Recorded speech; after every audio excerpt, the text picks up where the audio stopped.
And away we go. It is the Nightcap, brought to you by Hail Mary Sports Bar right here on BearcatJournal.com. Just a reminder, Westfest is back. After a 10-year break, Westfest is back, kicking off Friday, June 20th, and rocking all weekend long. And guess what? Hail Mary Sports Bar is right in the heart of the action. The main outdoor Westfest stage, yep, it's right in front of Hail Mary's. They've teamed up with Triple J's Barbecue to bring you a mouth-watering restaurant experience all weekend. So get ready for some amazing barbecue. Remember, it's 21 plus to enter the bar, and you'll need a physical ID, valid ID to get into Westfest. Cool off with $5 domestic 22-ounce drafts. Ice cold beer and ice cold air conditioning are waiting for you at Hail Mary's. Get to Westfest Friday, June 20th through Sunday, June 22nd. And make sure you stop by Hail Mary's while you're there. All right, Aaron. Let's get this show on the road. It was a historic, a very monumental day in the history of UC athletics, as they built something that I don't get caught up in buildings. I don't get caught up in jerseys, like the stuff that happens around the sports. I've been around it so long, it doesn't typically move the needle for me. The new Fifth Third Arena blew me away. Just that they did what they did in that same space, that I never could have imagined. Walking into that place today, and then getting to walk through the rooms, and had Aaron Hemler kind of take us through the new training portion, the recovery stuff, and all the stuff that they had in there, the meeting rooms, the dining area. I was blown away. And I don't really care about that. It doesn't really move the needle for me in a lot of ways, because everybody has it. I'm sure there are many, many, many great facilities around the country. I can't imagine there are many that are as well designed and put together as what I saw today. It was remarkable. Well, the funny thing is, and this is just the way of the world, it'll only be that for a season. Next season, somebody else will have bigger and better and all of that. But for a moment in time, we were on top of the world. The training room stuff. They have a treadmill that's built into a pool, and it looks like you could put like a thoroughbred, like a recovering horse that did something to its leg. You could easily just raise it up, put the horse in it, lower it. It's huge. That was amazing. They had an in-ground hot tub, 2 in-ground cold tubs. They had a soak tank that Aaron said had 1,500 pounds of Epsom salt in it for recovery. Absurd. They opened the door and you could feel the Epsom salt. Have you ever been in an Epsom salt bath? I was immediately dehydrated and needed a water. They had a cryo chamber that got to a negative 134 degrees. He put Kelsey in there for a little bit. They had Aaron's he should have left her in there. They had a steam sauna. They had a standard sauna. They had a treadmill that was zero gravity.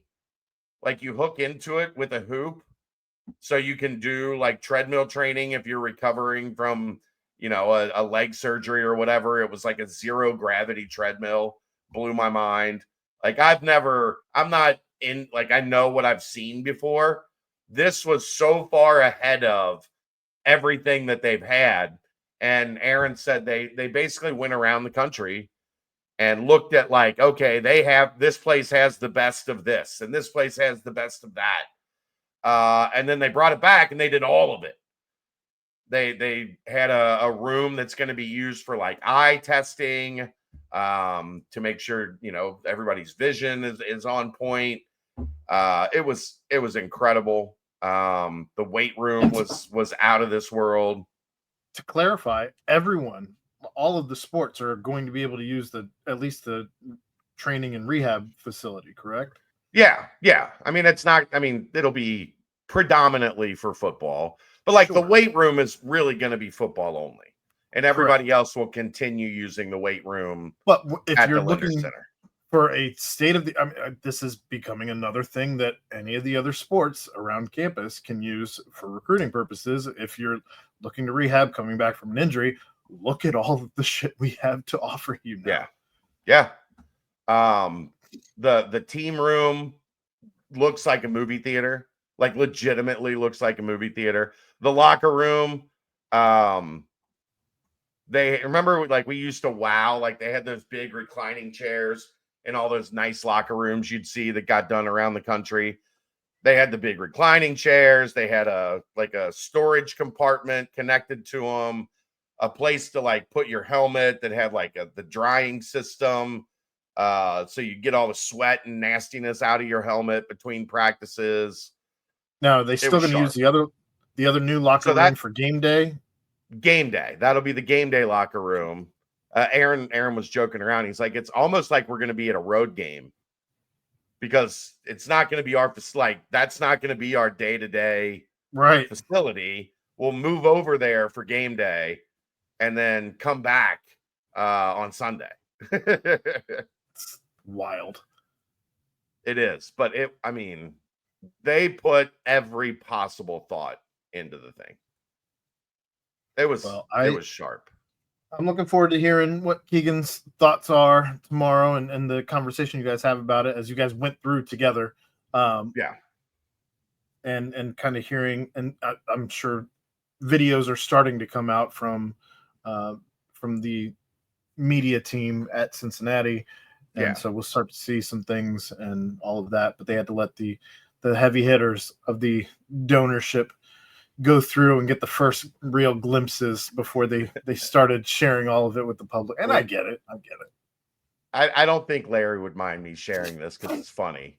I was talking to Coach Satterfield and Larry Shakely before they did the ribbon cutting thing. And most of you know, Larry Shakely was the big donor that paid for the practice fields and the bubble before.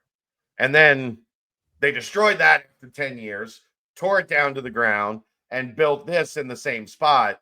And he was like, if they call me again in 10 years, I'm out. I did one. They tore it down. They built a new one. If they call me back in 10 years, I'm done funding practice facilities. They need a new one in 10 years. Something went very wrong. Horribly wrong. But the field itself, man, I can't wait to get in there and watch practice. And then go probably, I'm going to bring my trunks and maybe get in the hot tub after practice, if Aaron will let me. He joked with Kelsey because Kelsey gets hurt a lot. He's like, these are the training tables. We'll have to get you a step stool to get up on for when you hurt your knee again. That's funny.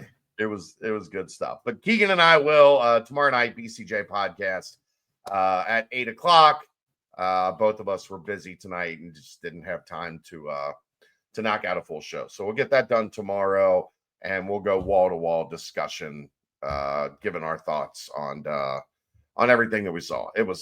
I was impressed, and I'm not impressed easily. I just don't care. It doesn't move me.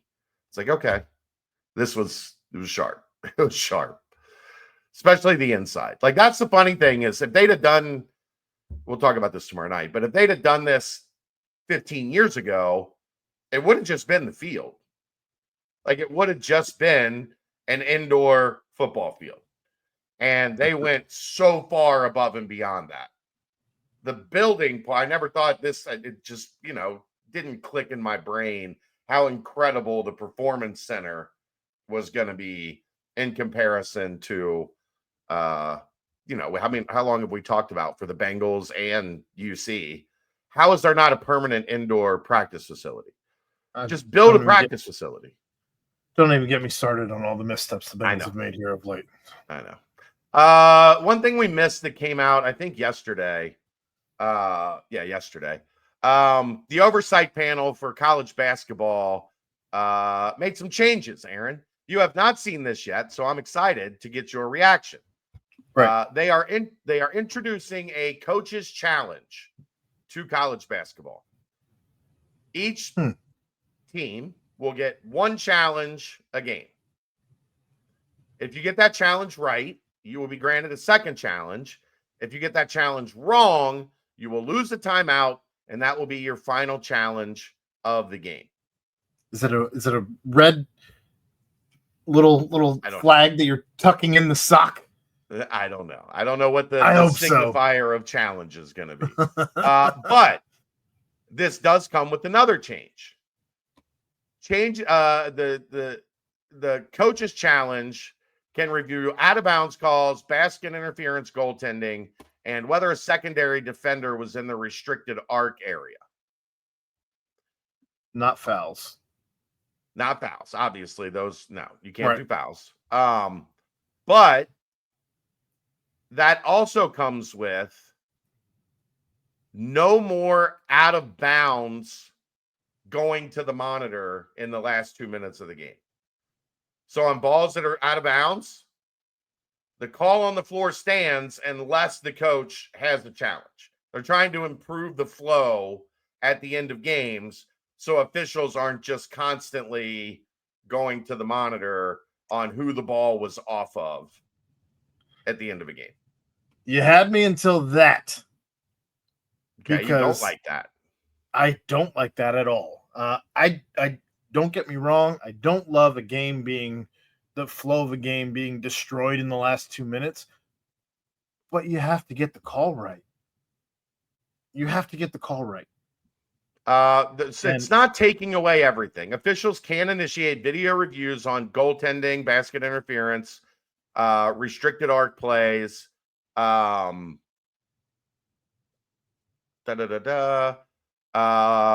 timing mistakes like getting the clock wrong, scoring errors, shot clock violations, 2-point, 3-point field goal attempts, flagrant fouls, all that stuff that can still be reviewed. Just the only thing that's not going to be reviewed anymore is out of bounds. So everything else is. That's a possession. That's very important. You have to get that right. But I think I would rather have that than I mean, how many times hi Callie, how you doing, girl? How many times have you it's nonstop. As soon as the ball goes out of bounds, they go to the monitor. And the last 2 minutes of a game takes 35 minutes because every other possession they're at the monitor checking who the ball was out of bounds off of. I got tired of it. I am trying to think in my head. I watched all of the games. We did commentary after all of the games. I'm trying to think in my head what game was actually destroyed by, and I can't come up with it off the top of my head. We know that there were games where the flow of the game ended up getting wrecked, but it's not enough where it is ingrained in your brain forever. And oh my God, that game against Houston really got messed. It's not going to ruin the memory of the game for me. Now, but it ruins the flow of the game. If it takes teams out of rhythm, it takes teams out of their ability to play good basketball. But if they got the call wrong, that I would remember. If they just missed the call and didn't go back to review it because you didn't have a review or because you had to challenge something earlier, and sometimes they get those reviews right, sometimes they don't get them right when they go back and review. I'm partially out on review too because they just get it wrong so often. Right.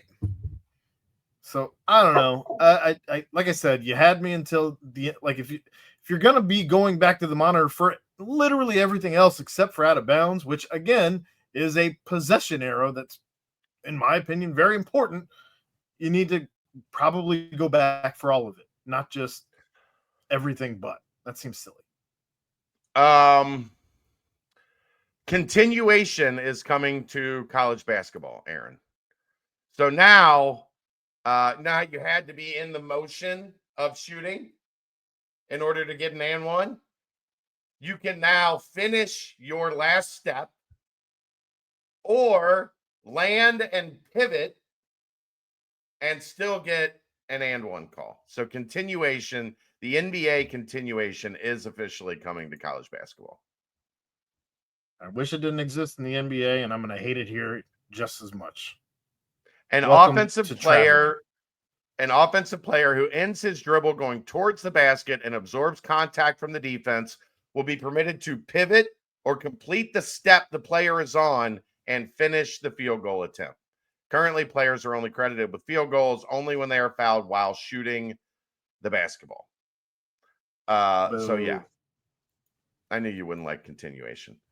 Officials will have the option to call a flagrant 1 foul when a player is contacted to the groin. Good. Get these cheap ass bastards that like hitting people in the junk out of here. How is that not a flagrant one? That should have been one of the things on the docket immediately when you invented flagrant 1. Like, I got hit in the dick. Yeah. Flagrant 1. Okay. So here's the difference.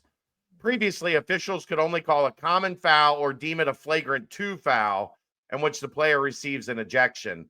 So actually, this allows you to give a lesser penalty to hitting a player in the junk. And I think I'm out on that. I think flagrant 2, get him out of here. They purposely hit a guy in the junk. You're gone. Now they'll get to look at it and decide whether they feel it was flagrant 1 or flagrant 2. Can't wait for that breakdown on why the kick in the dick was a flagrant 1 and not a flagrant 2. I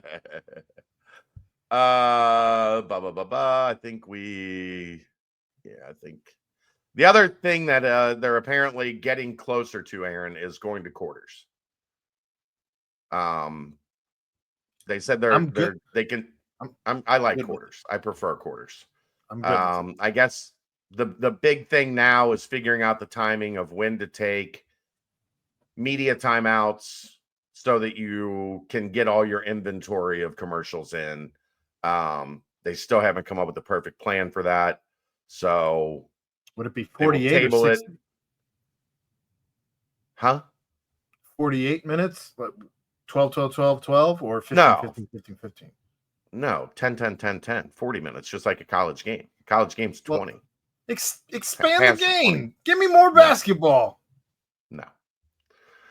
No, it would just if you're gonna do continuation and go to the NBA rules, let's go to the NBA rules. give me more basketball.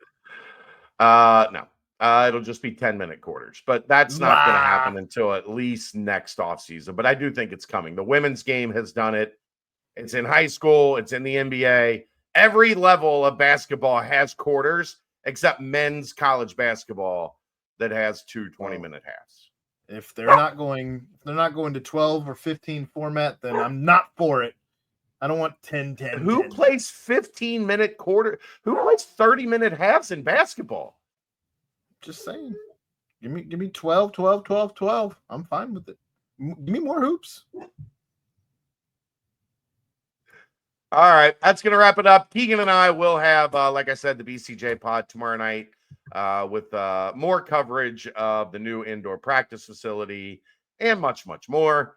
I'll try to get some little birdies to let me know what's been going on as the Bearcats get started on the basketball court as well with summer workouts. That's a nightcap brought to you by Hail Mary Sports Bar right here on BearcatJournal.com. See ya!